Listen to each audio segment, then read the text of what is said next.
Bharatiya Janata party में क्या चल रहा है, भारतीय जनता पार्टी क्या करेगी, इसकी चिंता समाजवादी लोग नहीं कर रहे हैं।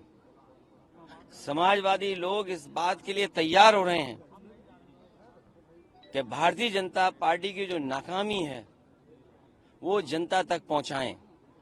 और जिस तरीके से उत्तर प्रदेश लूटा गया है, कोई जिला नहीं बचा जहां से खबरें ना आ रही हों।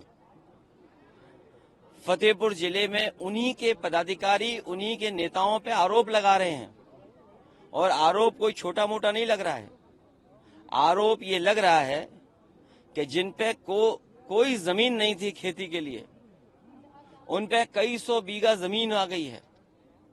जेवी मशीन खरीद ली है, जेसीबी, डंपर खरीद लिए हैं, ट्रक खरीद लिए हैं।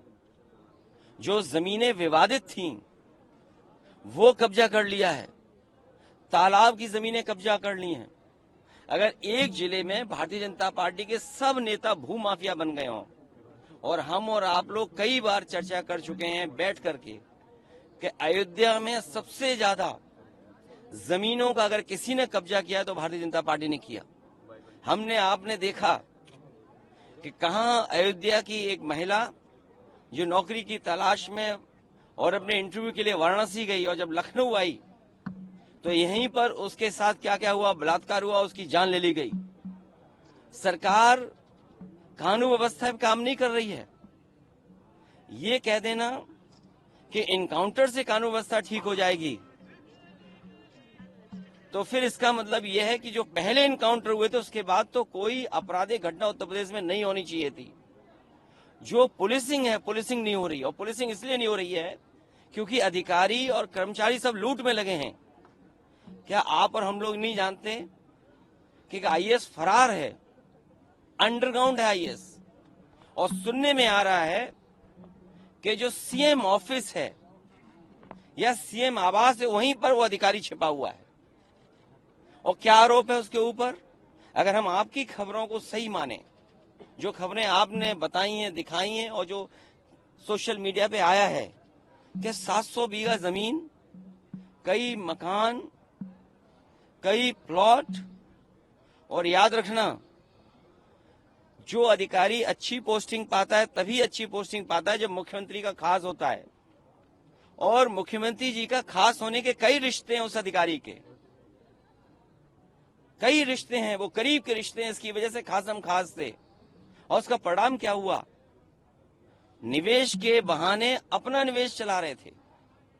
और याद रखना, ये कमीशन का झगड़ा नहीं था, ये बंटवारे का झगड़ा था।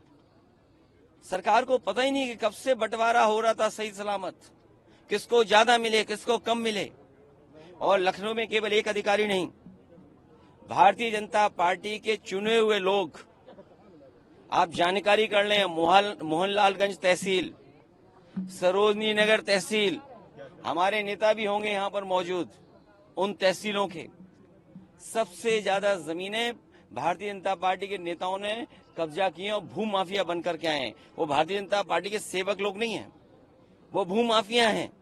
आगरा में उन्हीं का विधायक क्या आरोप लगा रहा है, गाजियाबाद में उन्हीं का विधायक सोचिए क्या आरोप लगा रहा है खुलेआम, और कह रहा है कि अगर दूध पिया हो, पता नहीं किसके दूध पीने की बात कर रहे हैं, किसने किसका पिया दूध। सोचिए आप, ये हालत उत्तर प्रदेश की। और अधिकारी, सरकार मिलकर के जनता को लूट रही है। रात ही में अयोध्या का मुझे जानकारी मिली कि एक एसडीएम शिवम यादव पे लगातार दबाव बना रहा था, लगातार एसडीएम गाली गलौज कर रहा था, और दबाव इस बात का बना रहा कि पैसे दो उसको, पैसे नहीं दोगे तो तुम्हारे पे कार्रवाई हो जाएगी। और सुनने में आ रहा है कि उस एसडीएम ने इतना परेशान किया कि उसके बाल तक कटवा दिए सर के, और अब उसकी जान चली गई है। कौन है इसके लिए दोषी?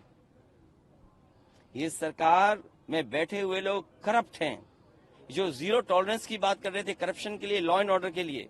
ये एग्जाम्पल कम है, ये एग्जाम्पल कम है क्या?